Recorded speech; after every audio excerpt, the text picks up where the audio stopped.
Let's face it, copywriting is a skill that most of us never learn, and we pay the price in our personal lives and business. But what if we could all be wizards with a pen with the help of AI? That's exactly what today's guest has done, and now he helps other people do the same.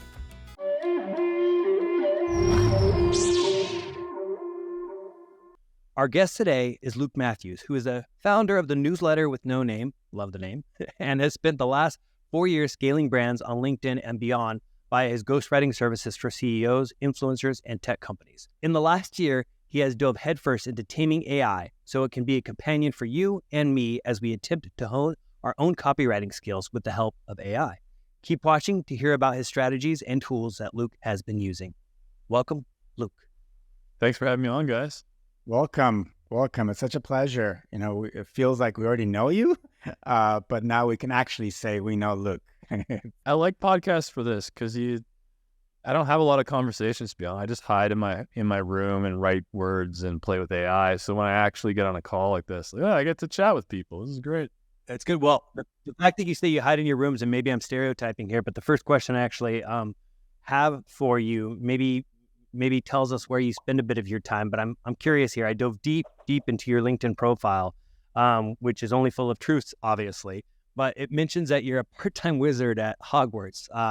And it sounds like that was in 1984. I'm not sure if you're still there or if you were just a part-time wizard as a baby, perhaps, which is very impressive.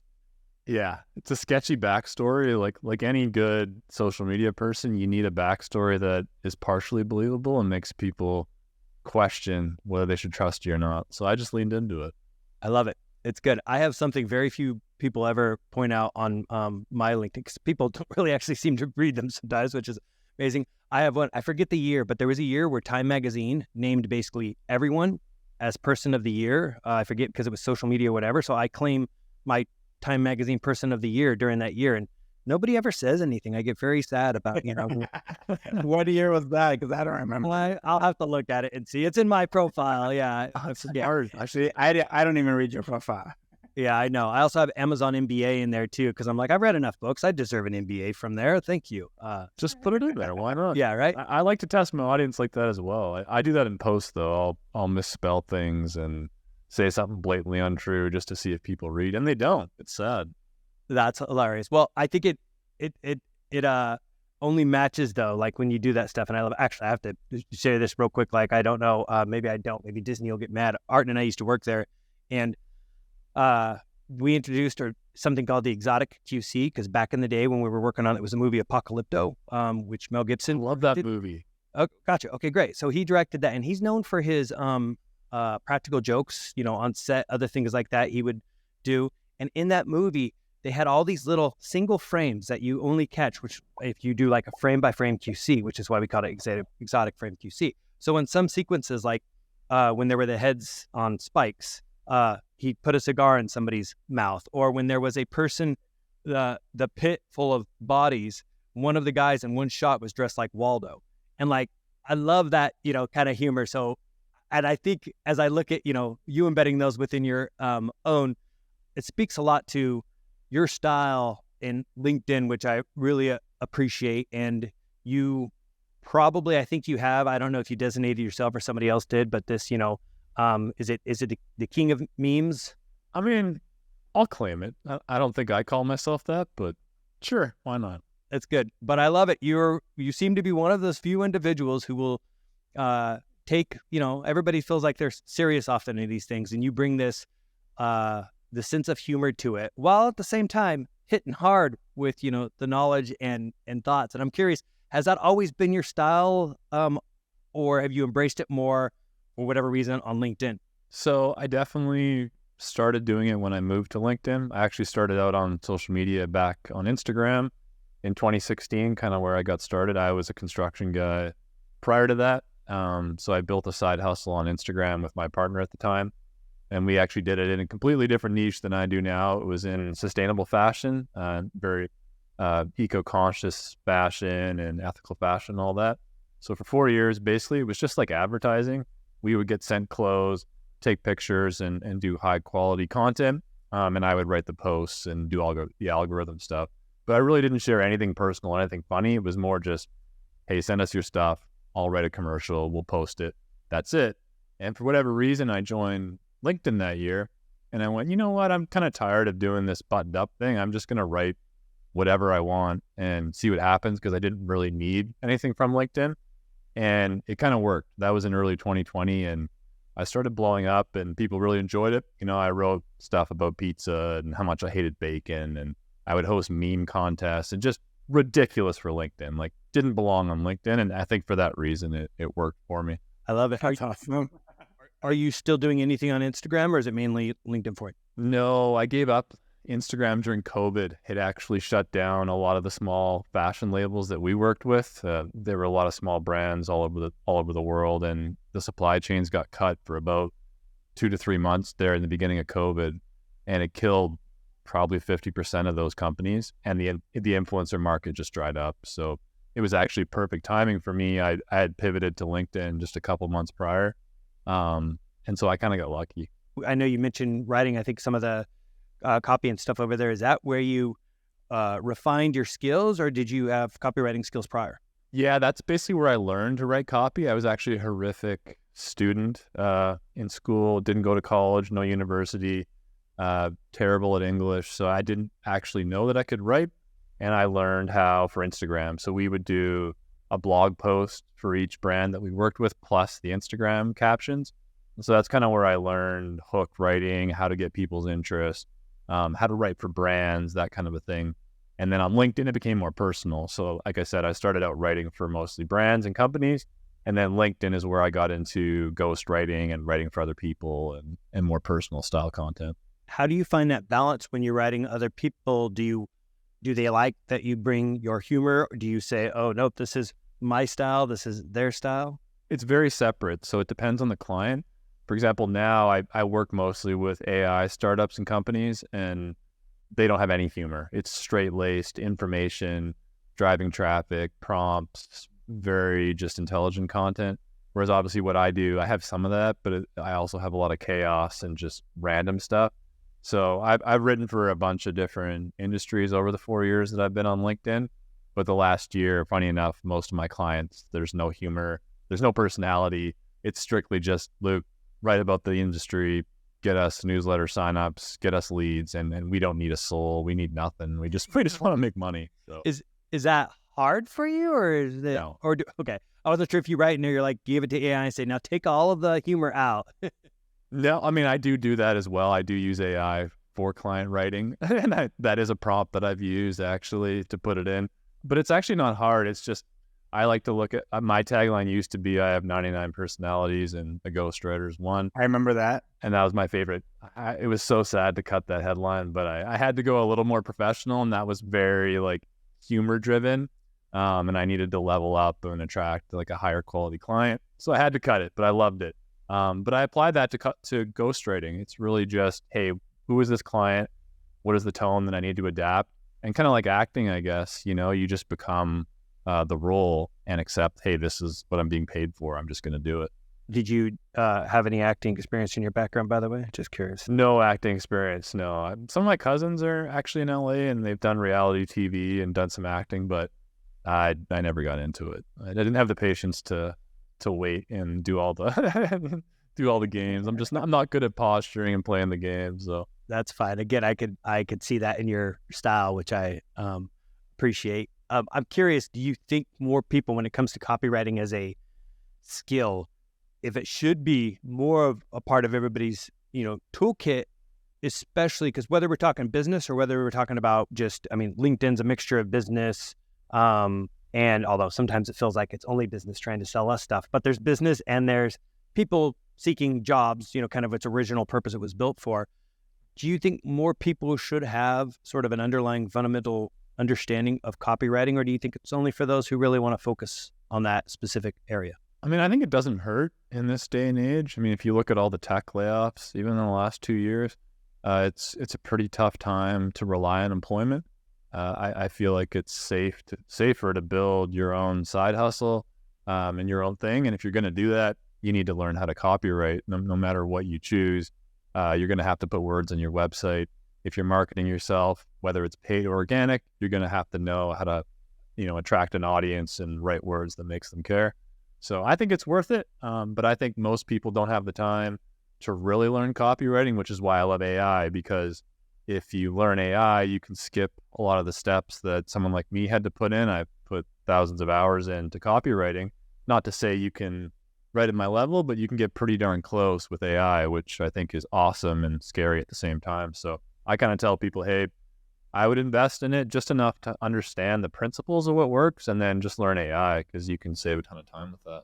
Going back to your Instagram days, I know you obviously spent hours and hours refining, but was there like an aha moment where you're like, I now get copywriting, like this is it? It's a good question. It actually didn't happen for me on Instagram, believe it or not, even though I spent 4 years doing work over it. It happened on LinkedIn during that first year that I started posting. About 2 months in, I actually wrote a post about my brother. He is a flight attendant for Air Canada at the time. He'd been trying to get into the space for a few years. And he finally got a job, and then COVID hit. He got laid off. I think it was 50% of the workforce for Air Canada got laid off overnight. And so he called me. He was super choked, obviously, like, hey, I got laid off, and now I'm going to have to go get a tech job, because he had a tech background. And then I went and wrote a post 5 minutes later, just kind of about his call and the experience, and it went viral for me. It was the first post on LinkedIn that went viral. They ended up, one of their employees saw it and gave him the rest of the year of LinkedIn Premium. He got 3 job offers from that post and a bunch of followers and opportunities. And so it was kind of the first moment for me. I was like, oh, wow, people actually care what I write. And even though prior to that, I'd been making money writing and had good opportunities and clients, it kind of was like, yeah, whatever. To me, it was just something that I did. And that post made me realize, like, oh, maybe I have something here. Like, I can actually make people care with what I write. So that's amazing. Do you still find yourself doing any posts like that for individuals where you see there, or at least in any way showing more visibility when somebody's posting about their job situation? You know, I haven't done it recently. I did it quite a bit in the early days on LinkedIn, because I used to scroll, get inspired, and then just write something in real time and post it. Whereas the last, I would say, 6 months, I've been taking more of a professional approach where I write more educational content. I'm teaching more, and I've had to dial back the humor a little bit, which has been hard for me. I don't know if you guys know, I've been banned 7 times on LinkedIn. Yeah, we were going to go there eventually, yeah. Yeah, we'll get there later. But because of that, I had to shift my style, and it was actually pretty tough for me, because I love just writing off the cuff and talking about other people and writing about insomnia and teddy bears and pizza and random. But I had to kind of go, okay, I've got to pull it back here and be a little more professional, because I didn't want to lose my platform, which was actually tough. So not recently, now that I think of it, no. What makes, maybe this is the, how do people avoid possibly being banned from, like, what were you doing? So everyone does ask me this. I know, like, people say, everyone asks me this, but people actually do ask me this because they get worried. And no one's going to get banned on LinkedIn. Like, I am the anomaly. I don't know anyone else that's even been banned more than 7 times, yeah. 7 times is ridiculous. I don't know why they let me back either, but I'm grateful they did. So the last 2 bans were from a race I had with a LinkedIn ghostwriter named Matt Barker. I don't know if you know Matt. But we had a race to 100,000 followers when we weren't at 100,000. And so I like to troll him, because it's kind of what I do. And so the last ban that I got, I literally just said he was unpleasant to look at, and I got banned for that. A bunch of people were wondering. Yeah, a bunch of his fans reported it, and I got banned just for that. Wow. The time prior, I can't remember, but again, it was some kind of a playful jab at Matt, and it got taken down. Prior to that, again, I don't know how rated R this podcast is, but I had a couple moments that maybe you shouldn't on LinkedIn. And then prior to that, I have opinions about COVID, so I spoke my mind about that. And LinkedIn, well, they didn't like that. I mean, the last one sounds ridiculously silly. I would say 50% weren't deserved. 3 of them were deserved. I'll own that. 3 of them were deserved. So maybe you also have somebody on LinkedIn side who's just like, well, I would say doesn't like you, but then on the other hand, you must have somebody who does, because they keep reinstating you. I think that I had a flag on my account from the COVID posts, if I'm honest, which is fair. And that's why I had the short leash. And I know I did, because I don't know if you know the contribution badges or the community badges on LinkedIn that you get on your profile now. So I had first access in August, and I literally just got one last month, and I contributed for about 7 months.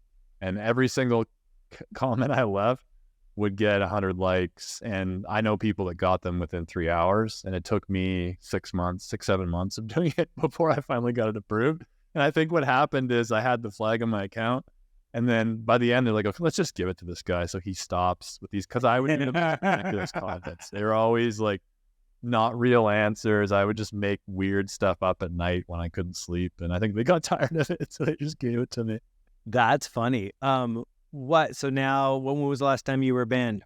It's been over a year now. I've done well. What was your secret? I've been owning it in, Michael. Yeah, no, right? It sounds like it. What was your secret to coming back, though? Because, if for it to happen that many times, is it more just LinkedIn just is like, okay, you're in a timeout? Or is it like a possible... The last time I actually got a message from them saying if I got banned again, then my account would be permanently banned.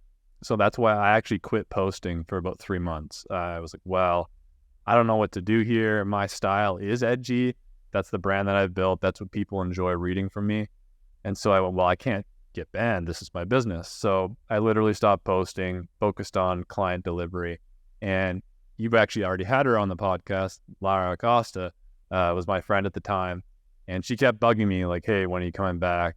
When are you posting again? Quit reposting. And she just kept basically trolling me like, hey, I'm tired of your reposting. I would repost the same post, my like goodbye post, like 60 times. Yeah. She's like, just stop, just post, come back, grow up, quit being edgy. And so eventually she wore on me, and I was like, oh, fine.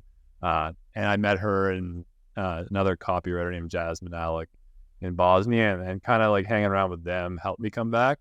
I'm like, well, maybe I can button up and be more professional like them. So I would give them some credit for coming back and helping me shift my style. Nice. Usually with all the, I know it's more playful banter and smack talking out there. That's, I haven't heard you say something nice about them. So that's great. I'm just kidding. I've got to say something nice. They'll watch this and like, wow.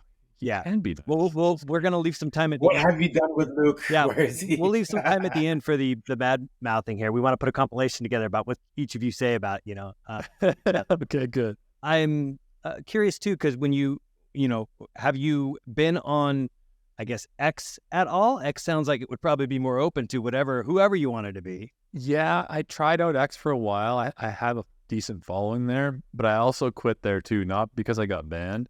I just found... I actually love Elon. I love Tesla. I like there's more free speech there, but I realized in the last year, like I'm on social media to A, make money for my business, and then B, I do like speaking my mind, but I like having conversation with people.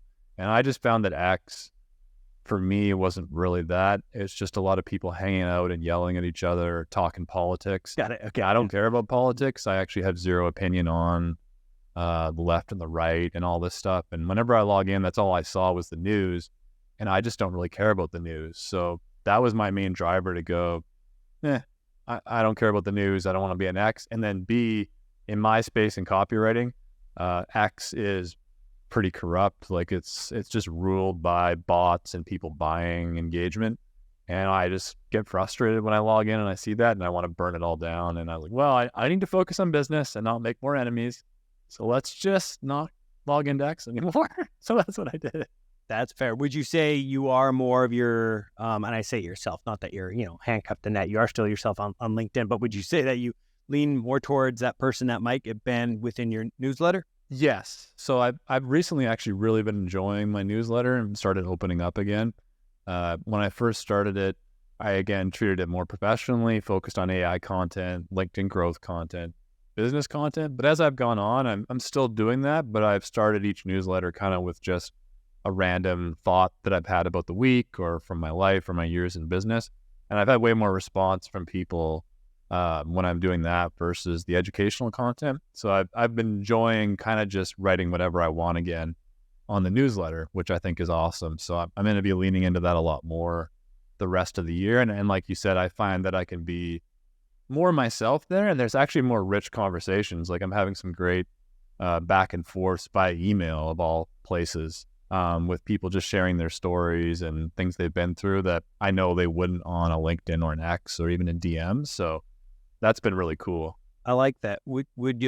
Does your writing style change a whole lot between what you do for your newsletter and LinkedIn? And by that, I mean, do you have obviously we said that you might be more yourself there, but do you find that the structure and the flow, is it a completely different approach that you take, or is it very similar? It's very different. I've focused mostly on social media platforms for the last 4 years, especially LinkedIn, but also X. And I find newsletters, they just flow differently. Even the formatting works differently, obviously. And I would say I'm still learning what works the best. I'm not an expert on newsletters yet, but obviously I understand human emotion and what people want to read and hooks and all that. So I've kind of been enjoying treating it like, hey, I have to actually learn this to get to the expert level that I want.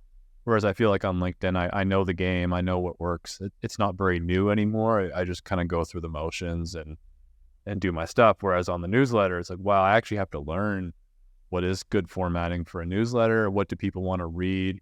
What font size even is the best? How often should I switch up the format? Where do I put a picture? So I'm kind of enjoying that newness. And I would say I don't have it down yet, which is fun. I'm kind of just experimenting.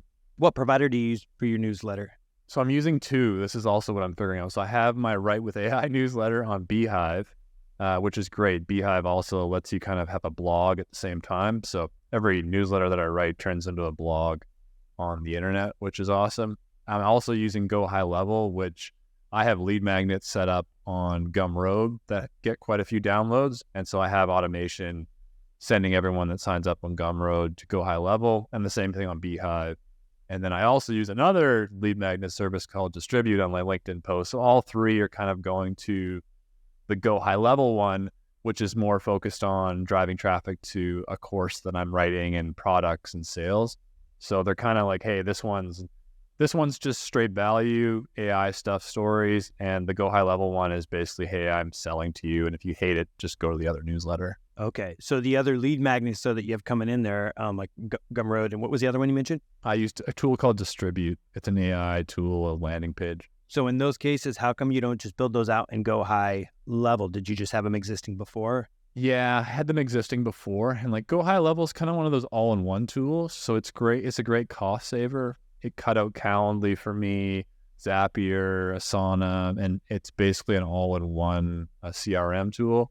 So I'm kind of like slowly moving everything that I have there, but it's hard to let go of Beehive, for example, because it's so great and easy, and same thing for Distribute. So I'm kind of an AI tool nerd. I have a hard time letting them go. So I mean, while we're talking AI and tools, for LinkedIn, what is that tool stack for you? Like A through Z, what do you use? Great question. So I use quite a few, but for most people, I'll say the top 4 that I use.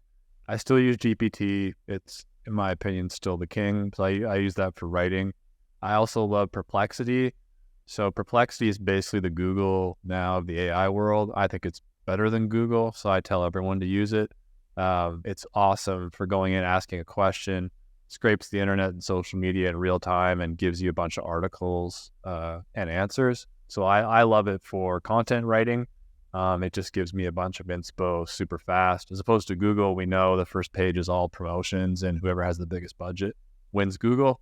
Whereas Perplexity skips all that and goes, I'm actually going to give you what's relevant to your question and your keywords, which I love. So Perplexity is probably my favorite AI tool. So I definitely use that. And then there's a tool called Supergrow, which basically is a LinkedIn specific tool. And that one's the best for if you're an entry level kind of copywriter or business owner wanting to kind of save time with AI. I tell them to not use ChatGPT because it's a little more complex. Supergrow basically lets you schedule posts for LinkedIn.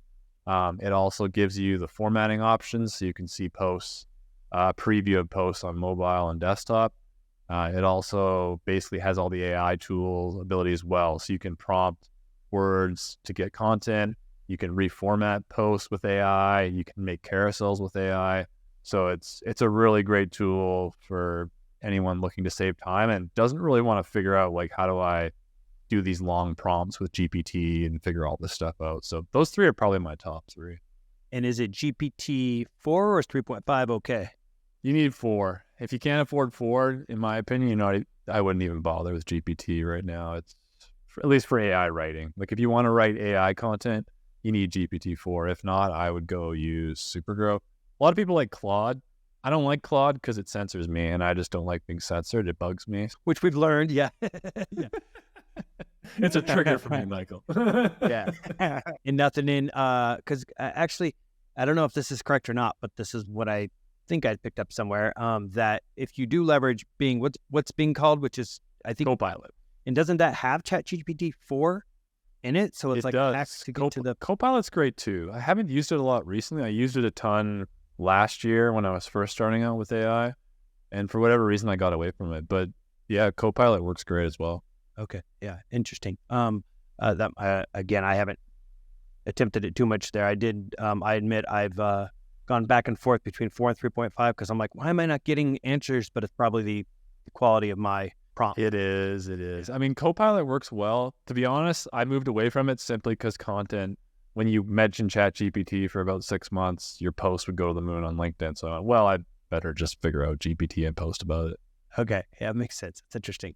So would you say that AI has made writing content faster, better, or both for you? Both, for sure. Now, I would say I'm lucky in that I've spent thousands of hours writing content for brands and businesses and people already. So I have all that experience copywriting, and then you bring AI into the mix. Well, this is easy for me. All I have to do is figure out the AI portion of it, and everything's fast for me. Like I can write so many posts faster than I used to. Like I can write a good post in 5 minutes or less that no one would have any idea is AI. Nice. How much time do you spend on LinkedIn these days? So when I first started out, I was the hustle guy. For most of the first 3 years that I was building, I was on 8 hours a day, which is pretty crazy, especially during COVID. I basically lived on LinkedIn. And I had to be fair. Like I said, the Instagram business did shut down because of COVID, and I really had no other option. Was living in the UK, I had just moved there, and I needed to basically make LinkedIn work, or I was going to have to go get a construction job again. And in the UK, construction is not what it is in Canada. In Canada, you can run a construction company and be looked at like, hey, that's a decent businessman. But in the UK, they're kind of like a lower class. It doesn't pay as well. It just doesn't do as well. And so I did not want to do construction in the UK. So I had to go all in. So I spent a ton of time back then. Now I've dialed it back a bit just because I've lost some of the passion, to be honest with you. I used to really just enjoy being on the platform, talking to people, again, sharing whatever I wanted. Whereas now it's more professional. It's more like a job to me. So I'm still putting in 3 to 4 hours a day for sure, which is a lot. But it's not the 8 hours plus that I was doing before. And is that mostly on responding? Because you said you could write a post pretty quick. Yeah. So my posts do take longer than clients because I'm doing lead magnet style posts. So I have to generally create a lead magnet, a landing page. Carousels for me take quite a while as well, which are the ones that have multiple pages. And then, responding in DMs takes hours. Like I get 30 DMs a day consistently when I post. So even just meaningfully replying to people, meaningfully responding to comments takes a lot of time. And then now with email too, like I'm getting a lot of responses on email, and what I'm trying to do is just build my brand and my business in a meaningful way. Is kind of the way that I do it. And I don't outsource it. So for me, it's me responding to everyone. I don't have a VA doing it. And, I've waited, like, a lot of bigger kind of personal brands just get VAs to do it. For me, ethically, I just don't feel right about it. So because of that, I just have to put more hours in. It's an interesting balance. I know I've pondered it times, not that I'm in anywhere as busy as you are on there, but just when I was investing some time, like Artin, now he's still pretty consistent, but for me, I'm like, dang, this is time consuming. I know people will say, just keep putting in the time. I'm like, yeah, but I might find a quicker way to a sale this way. Yeah. That's the thing is, like, I think what I do isn't the fastest way to selling. If you want to sell, I don't think you need to spend hours a day on LinkedIn. You don't need the big engagement. I think you can sell with 30 likes a post. But it depends on your goals and what you're trying to build. For you, you mentioned attracting a lot of the actual AI clients, which is, interesting. why or how, like, what's your approach to, like, I'm trying to first figure out why all of them. I know you talked about AI, but it's interesting that they're clients who are doing AI, unless they are actually the ones who are like, hey, you're talking about our tools, might as well work for us. But how did that come to be? Yeah, it's a good question. So I actually was heavily critical of AI when it first came out. There's one guy named Ruben Hassid. I think he's got like 300K on LinkedIn, big AI creator. Right from day one, he jumped on ChatGPT and started creating and started blowing up. And I was really critical of him. I couldn't stand his content. And you know what? Part of it was he used a tool, and what he would do is he would auto reply to people and use my name. It's like, oh, I saw you commented on Luke's post. You should connect with me. It was smart. I was like, man, I hate that guy. Right. And I couldn't stand him. I was like, he's using AI. He's such a grifter. And now I love him. Like we made up, and I was like, hey man, I'm sorry. I was kind of bitter about it. Now I'm a good friend. I love his content. I read it all the time. He's got great stuff. But I started out hating AI. But then I went, you know what? If I hate it so much, I better actually give it a try and test it out for myself and see if it's any good. And so I did, and I realized, wow, this is actually crazy for a copywriter that knows what he's doing. And I'm weak on the team building side. I think some people are great at leading other people and delegating and building a team. That's not my strength. I'm good at entertaining. I'm good at building an audience. I'm good at selling with words, but team building is not my strength. So I went, hey, AI is my ticket to not need a team, because if I can figure this out, I can write like what 10 people would write because of my skill set. And so kind of because of that, I got into it and started learning it. And that was last spring, I guess. So I actually didn't post on LinkedIn about it until last December. So I spent most of the year trying to figure it out for myself, started using it with clients. And then I realized like, hey, I'm good at this and I like writing about it. So. And is that when you started attracting more AI clients, or was it before that they were already reaching out to you just because that was a booming area? So it was in the middle. So it was summer. So probably about 3 or 4 months after I'd kind of been playing around with AI, using it for non-AI clients. At that time, most of my clients were just B2B marketing, SaaS. I had a couple people in construction. I actually had one lawyer. So I was still kind of writing all over the place. I actually even had a TEDx menopause speaker, so I had to learn about menopause and ghostwrite for her for a while. I was all over the place. I did everything. But then during the summer, I was like, oh, I'm really good at this AI stuff. Obviously, that's where all the seed round funding is going. That's what people are investing in. So I went, well, maybe I should start, connecting with these people. And basically, I just kind of did some outreach and landed a few clients, and then went, I should make my ghostwriting specifically for this industry. So it was during the summer. Okay. Interesting. So then your, I want to call it pivot, because you're still supporting those clients, but right now as you're engaging with, looking to start, it sounds like your own cohort, right? Around helping people use. So no cohort for me. Okay. I'm not a community guy. So I actually launched a community in December, and I canceled it in 30 days and refunded everybody. Oh, really? It's like, yeah, I kind of soft launched it because yeah, here you are with your edge again. I mean, to do that, that's pretty crazy. A lot of people would just be like, let me just phone this in, get through it. But you're like, nah, guys, this is, I couldn't put my heart into it, man. Yeah. It was one of those things where it bugs your brain, because I know these work, like online people, they host communities and cohorts and they make good money. So I was like, I should do it. It makes sense for my audience size. Launched it, did it, and I just couldn't show up. I'm like, I can't give my all to this, and I don't want to cheat people. And so I just went, I need to blow this up and refund it and not have to deal with it.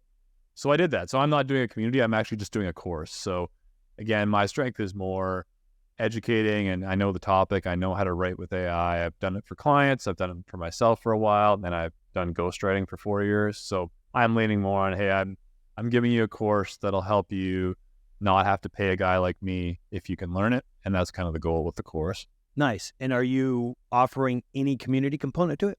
At this point, I don't think so. I might do like a troll, like $1 add-on where I just don't promise anything at all and just go, hey, you can pay $1 to join this empty community that I don't know what you're going to get from, and just see if anyone joins. Yeah. I mean, not that you asked, but I think I like the approach to that. Sometimes, yeah, it's a good way to weed out at least people who are really going to, be in there. But I think, like, to me, the value of communities oftentimes is that people, they help each other, but they have the safe place that was created for that reason. And then every now and then you jump in. And I guess the way I think about it is you're already doing it on your other, areas. But anyway, I know it can be a big difference for some people. Let me rant for a minute. Here's my thing. I've got like such a hard time with this because I came from a ministry background as well.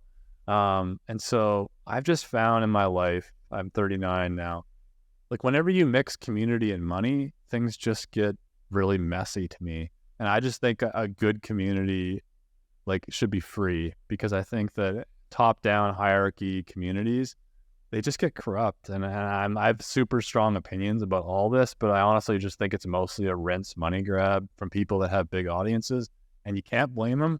But like a good community is where people are equals and they're all contributing. It's not where there's one guru at the top, in my opinion. So for that reason, I couldn't lead it either. I went like, I don't want all these people looking up to me and only showing up because I'm the guy that you're coming to hang out with. I would want a community where it's like, hey, we all bring something and it's equal. And I think that's what community should be. So maybe community is the wrong word. If it's like training or, cohort educational, that's fine. But I guess I get triggered when I hear community. It brings back all the old memories. That's interesting. And I mean, I do think the way you described it, I think ultimately fostering, that sort of sense. I like that, because it's also one where it's like, at times you're not afraid to be the student within your own community, because it's just people who are all contributing, at that best level. There's some people now who are launching some programs where I know the model for one of them, it was for drop shipping. They have a video they put on YouTube that's 14 hours long. That's like, here's how you do everything. But then what they do is they sell for the community where you could get even more help and that sort of stuff. So it's kind of a flip version of that. And it changed my mind of thinking about it. I'm like, wow, all that free up front. They basically have a lot of affiliate to the tools, because they're like, hey, if you use these, you're getting all this for free. You mind using my link? And then in the end, it's like, you need even more support, come on over here. And it flipped that thinking for me, because I also, there's this weird thing for me about, I don't know if it feels dirty or what, but sometimes with that community. And I've seen communities where after a while, it also feels like you can't win, because then sometimes if people had paid for this, then they're not feel like they're getting their value, even though the value is often determined by the individual and what they're doing. And it can be messy. So it's tough. Yeah. I mean, it's that sense of being transactional versus authentic and everybody helping each other. So I definitely relate. It's a tricky one. Like I understand it. I'm way on the, like, I'm kind of extreme in some of this stuff, and it bugs me. No, I respect it. I like, again, where you're going, I completely understand. And I'm also saying, because for me, I have one around career that I'm about to launch and helping people land more promotions and raises. But then I have another one right now that we did cohort style that's actually helping people leverage Instagram and direct booking to increase their short-term rental. I heard that. That actually sounds so. So in those scenarios, it's like, okay, it's like, cohort there was an interesting, style. And talking to friends who've done it before, it's like, now they're like, well, we'll just do it in a Slack group, which I do have to say, there is some, I do like when people are really new to this, it is nice. Like, I think what you've created, at least as I understand, between you and Laura and Jasmine, is you guys could tear each other's stuff down, and you've created your own community. I know that might have come natural. It's not like you guys say, hey, send me the bill, or I'm sending you an invoice for this one.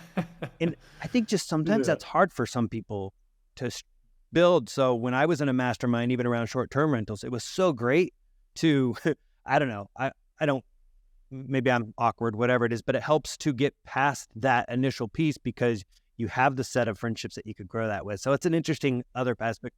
But I think Justin Welsh, his approach, if I'm not mistaken, he does just, here's the price, here's what you get. And I don't know that there's a community is part of his, or at least. Yeah, I don't think he has a community. I think it's just, I could be mistaken though. I haven't looked through this stuff in a while, but I think it's just the product. But I guess it's also how you learn, right? I think I realize that for me, like, I'm very self-driven with learning. Like, I don't really need community to learn. I'll just go on YouTube and Reddit and, figure stuff out on my own. But some people need like that community, that cohort feel. And so I think that could be it as well for me. Like, I couldn't own teaching in this way because it's just not how I learn and do things. So how can I value everyone's showing up to this community for me when I'm looking at them going like, why are you here? Just go do it. Like, I don't get Right. you. It does, like that's not a good vibe to give when they're paid to hang out with you. And that's what I felt was like, why are you here? Michael, do you think that the mastermind you were just talking about, there's an element of accountability you got? There was some of that, the accountability, because look, a lot of people sign up for these programs and it's like, okay, they never even do anything or move forward or finish it. And I just think sometimes, like a lot of people, they overanalyze. And that's why it also has to do with, I think, the price of programs and all these different things, what people might look for. But yeah, it helped with accountability. And it also just helped that it was a smaller group, because when you get too large, then you also just lose some of that intimacy, I think, that goes along with it. And Lara does that well, I would say. Like she gives a lot to her cohort, and I think makes people feel welcome. And so I think if you're the kind of person that you need that collection of experts and then basically challenges to get you going, and then other people around, I think it does work for a certain kind of person. You just have to, I think if you're leading them, like you said, doing them, you have to like enjoy cultivating this environment of learning like that. And that's just not my style. I didn't go to college or university, or like, I'm just like hey, let's go in the woods and learn how to chop a tree down myself kind of a guy. That makes a lot of sense. Well, what about, as AI tools advance, I'm sure you'd feel dirty about this, but I have to say it in general. Laura shares Laura AI. Is there a future where, your cousin, who has amazing eyes, by the way, your AI cousin, is there a scenario where, he just shows up with all of your knowledge and handles it all? No, I'm sure that would feel the same level of dirtiness, but I just had to bring him up. Probably not, but I think he'd have a role. I don't know what the role, maybe he'd troll everyone for me so they don't get me. They get mad. I can just it's my cousin. What can I do? That would be great. Can you set up, I mean, I guess he kind of does have a profile depending on how you look at it, but I'm like, can he on LinkedIn, start showing up? That would be hilarious. And you just tell LinkedIn, I'm right? gonna see if I can do it. Yeah, he's got his own. It's a decent following now. It's almost 14K, so look out. Exactly. That's awesome. I'm curious. Now, there's this other thing that you had mentioned that I really love your general, self-awareness, because I think, a lot of things that you highlight, even how you're going to approach, this course is great, because I think a lot of people lean into some things that they just don't enjoy, and eventually it often doesn't succeed, or they just aren't happy doing it. And you really seem to understand that, or at least are comfortable once you understand it to make a decision. And I'm curious, like, one of the things, and when we talk about your world travels and that you've been all around, and you've talked about loving the feeling of being nowhere at all, of being lost. What does that mean? I say that because you did just comment on our posts where you said Laura's video, what the heck was she saying? And she said the same thing. She's like, yeah, I don't know, what was I saying? But even in that, the depth of this one is one of those, feeling nowhere at all, of being lost. What is it that speaks to you about that? So it was a really weird discovery. So I'm in Paraguay. For those that don't know, I moved here last summer. I don't speak Spanish. I don't know anyone here. I don't have any friends, and I'd never been when I decided to move here. So I do that kind of stuff all the time. I've always been kind of a jump off the edge and hope I have a parachute and kind of check after I jump. And it works for me. And so basically here I have a routine that I do. I eat at the same place almost every day. I go for the same walk almost every single day. And despite the randomness, I find this kind of routine in it. And so I realized the other day, like, why everywhere I move, I do this. I get this routine. I have this walk, and I really enjoy walking in shopping malls. I like working in soulless apartments. And to me, a soulless apartment is like modern, like if you're in London or LA or New York or wherever, a modern city, they all look the same. You know how it is, like glass and white walls and Scandinavian style. And I love that. I love that. Same thing with modern airports. I like it. And I was walking through this mall for like the millionth time since I've been here going, why do I do this? Why does it soothe me? And just kind of thinking out loud, I was like, oh, I like it because it's like I'm not here. Like I'm not really in Paraguay when I'm in this mall. I'm where I've always been. Like it doesn't matter if I'm in London or New York or Canada. And for a nomad like me, there's a level of kind of assurance in that where it's like, I travel a lot, but I always find this space of nothingness that for me is comfortable. And so that's kind of where the blog post came from, and the newsletter that I wrote was realizing like, yeah, I feel lost all the time, but I like that feeling because it's familiar for me, which might be strange, but It's really interesting. I actually can appreciate it. And as I think reference to even airports, to me, there's something so magical about, a place like that. Everybody all in this one spot, they're all going somewhere or coming from somewhere. And there's just, yeah. But now one of the things though, I do have to say is you mentioned the mall, and Art and I back in the day, we sold women's shoes at Macy's. That's one of the ways we met at film school too. And all the people who'd show up and walk the mall, they were usually like 70 to 80 years old. So is the community there similar? Is it you and them, or is it just you? no, actually Paraguay has a very young population. I think it's one of the youngest in the world. So there's not that many of that old folks strolling the mall. It is mostly, it depends on the day. So Friday, Saturday nights, you got young people. During the weekdays, I'd say it's an average. So it's not mostly old people. I know in Canada it's the same. Like during the weekdays, obviously everyone at working age is working. Right, as you show up. And they showed up before it opened usually too. That was the other thing. The whole mall wasn't open, but they're just in there, it's a warm place to do laps, or a cool place. Yeah, I mean, this one's huge. For whatever reason, this mall in Paraguay is absolutely massive, and it's very modern, so it's a great place. There's a Starbucks in it, so I grabbed my Starbucks. If you give too many details, you're going to find that people show up. They're going to be like, oh yeah, Luke. Yeah. I know. I just was thinking that because I obviously haven't really shared like a video walkthrough. I've thought about it, like, oh, I should do one of those day in the life YouTube. But then I'm like, well, then I'm going to be doxing myself. I've heard some individuals out there with whatever level of influence and authority that sometimes they'll be like, well, hey, I do this walk every day, just kind of show up. But I get the sense that you might be like, I don't know, you might be like, this is my time. What are you doing? How would you?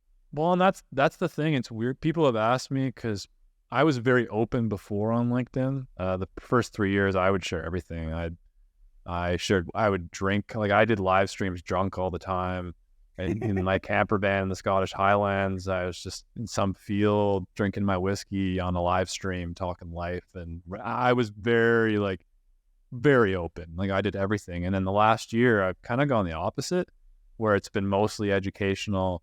And I've still shared some of the thoughts like I just shared with you, but much more reserved. And it has been because I moved here basically to do kind of a version of monk mode, which is just lock away, work on my business, and kind of process a lot of thoughts from some personal things I've been working through in my life. And so I haven't wanted to share with the same level of openness, which has been weird for kind of the audience that I've built, because they're used to like, what do you mean? You just, you were streaming drunk in a camper van and now you won't take a picture in a mall? Like, what's wrong with you? Well, anybody who's trying to follow you will just say it's Uruguay he lives in. Yeah, Uruguay. Laura actually gets it wrong every time. She thinks I'm in Uruguay. That's funny. Long term, AI, a friendly companion or a future overlord? Both. Some will be a companion, some will be an overlord.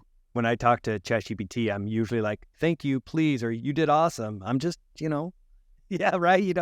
We still remember. You got to be nice. You never know. I'm paranoid, man.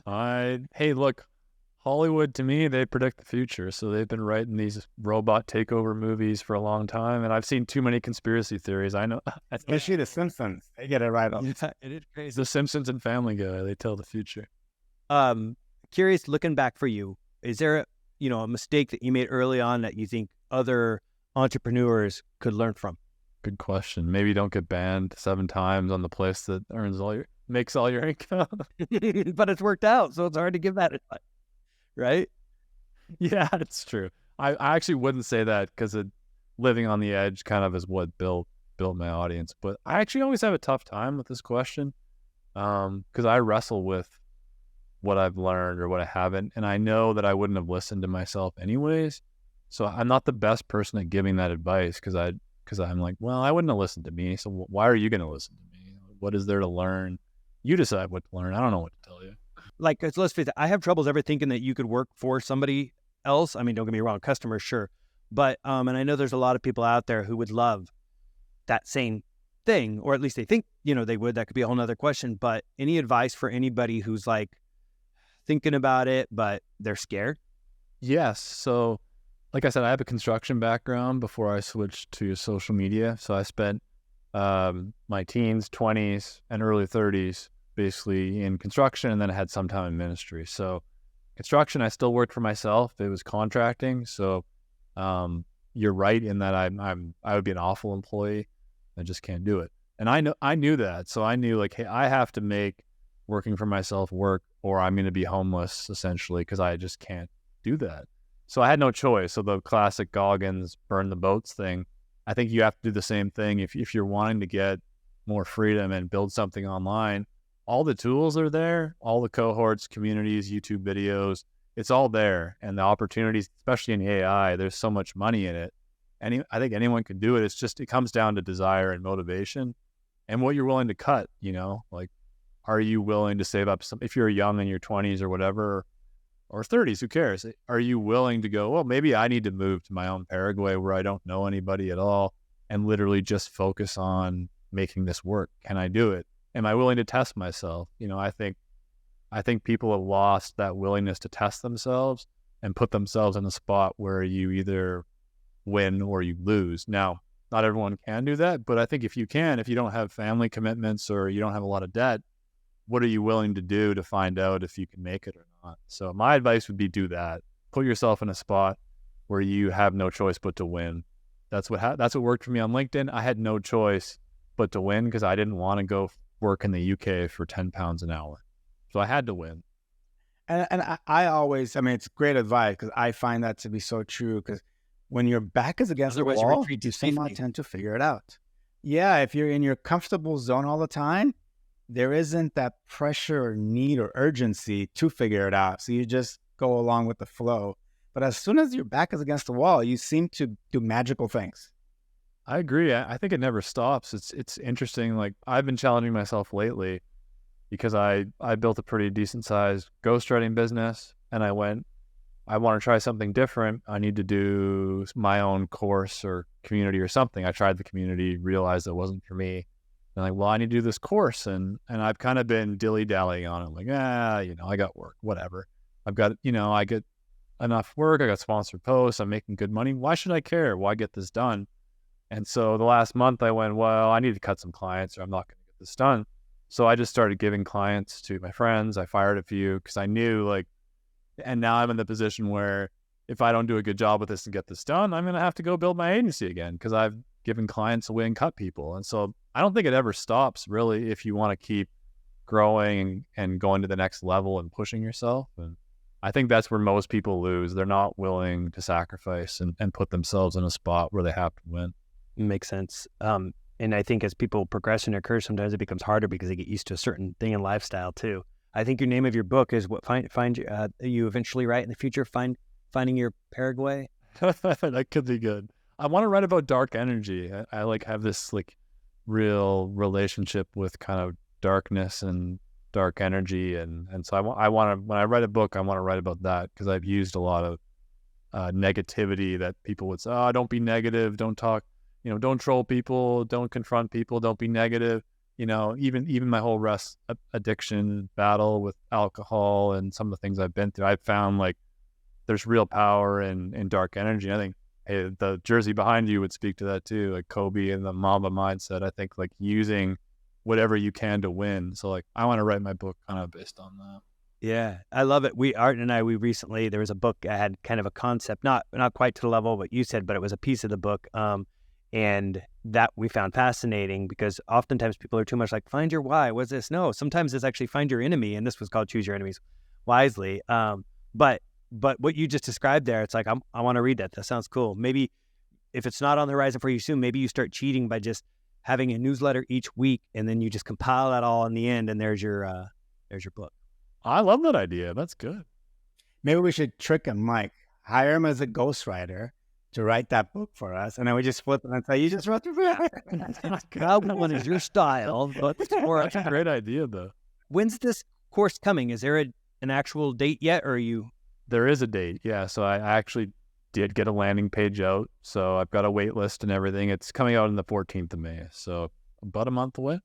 Okay, got it. Well, we'll make sure we time this for before that. We'll link below so people can get to that. Best way for people to find you otherwise, LinkedIn? So LinkedIn, and then my newsletter on Beehive, which is on my LinkedIn as well. Okay, gotcha. Great. And then the final question is, who is better, you, Laura, or Jasmine? At LinkedIn? Let's start there. I was going to go life in general next, but no, let's LinkedIn. Who's the best? Okay, but right now you have to give it to stats. Stats don't lie. Jasmine has the most followers on LinkedIn. He gets the most average engagement per post. So stat-wise, right now, he's winning. I think Lara will pass him next year if she doesn't quit. Wow, that's a bold statement. I think I have the best brand. I've been on there the longest. I have the most loyal audience, and I speak the most truth. So I think both of them care more about brand and reputation. I don't care. I've been willing to be banned 7 times. So I think I have a different level of connection, which they'll both disagree with, but I speak the truth. So I'm right. There's that part. I like it. And there's no bad mouthing for a clip that we should put together about any of them. It's all nice, sweet stuff. It sounds like there. What do you want me to troll? I control them. You want me to say one bad thing about both of them? Yeah. What do you got? Okay. Let's see. So, okay, I'm going to be real. You okay with this? Do you want me to be real? That's what we need it. Let's do it. Okay. So, okay, don't hate me, guys. Don't cut me. So the first one, Jasmine, I don't like his kindness posts. So it ties into the Gary Vee. Gary Vee is all about kindness and empathy, and people love it. Jasmine does the same thing. He's built this thing for kindness, and I really don't like it. Again, I'm the dark energy guy, so I come from the opposite end of the spectrum. I'm more like, the human experience is not this to me. It's not been my reality in life. I don't buy your message here. So I don't like those posts. Whenever he shares them, and he knows this, I'll hop in and I'll leave a meme or I'll troll it and I'll make fun of it. So for him, that's his thing. For Lara, it's going to be, I think she plays the clout game sometimes on social media. She knows social media so well because she's on TikTok, Instagram, YouTube, LinkedIn. She knows what works, and I think she plays with the clout game. And sometimes to me, like, I like her stories on her newsletter because I know her and I know how random and funny and real she can get. I think on social sometimes she's a little fluffy, and she plays the clout game, and I don't like that. So whenever I catch that, I troll it too. So those are my critiques of them. I love it. That's good. There you go. That's good. Like, eventually we'll cut. Yeah, no. Look, should I say something nice too, or do you not want that? No, good. We forced those out. You at first weren't even, you were coming into it all nice and, clean. Laura, when we did ask her that question, I mean, she went for the first. No, it wasn't that bad either. At first, I think she started complimenting, and then she's like, "Well, wait a minute." I saw that. I remember the clip. It was funny. They're better at branding than me. They're never going to actually say what they think to you. I unfortunately will. So. I love what you guys bring, energy in general to LinkedIn. It's been a lot of fun for Art and I as we've, I'd say, who knows, founding our voice is the right way to put it, but as we've learned more from, all of you and your posts and everything like that, it's been really interesting because I do feel like for me, I've learned so much from each of you and it's shaped how I approach things. And yet each piece from each of you is so different, but then it's so cool because you guys have this relationship. So I think that's been, inspiring, if you want to call it that, from people who can look and see that there's, this group of individuals who are also cheering each other on and helping that. I think it's a good lesson for life. I don't know, go deeper. It is. And it's a good balance too, because I'll hear Laura post about an AI tool she uses, but then you say something else. I'm like, interesting. So then I go into both of them. I said, let me see which one I like. So that balance of using you guys as kind of a filter to get to what works for me has been really good. Yeah, I learned from them too. Like the thing is, Jay, I've learned so much copywriting from him. The guy crams so much into one-liners. It's incredible. So he helped me a ton. Like when I look back 2 years ago, the way I was writing to this year, it's like, man, I picked up a lot of good stuff from him. And Lara just learns so fast. It's crazy. Like she'll take the best of everybody. And then blow right by them. Like I think she's going to pass me this week in followers. She's going to blow by Jay next year. She just is so good at taking the best of what everyone else has and then making it her own. It's pretty crazy how quick she learns.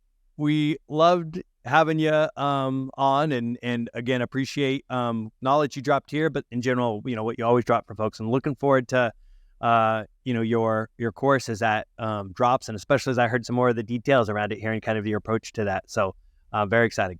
Appreciate that, guys. Thanks for having me on. Great meeting you, and it was a nice conversation. Yeah, thank you. And, everybody watching and listening, share and provide feedback and comment. That we would love to hear from you. See you in the next one.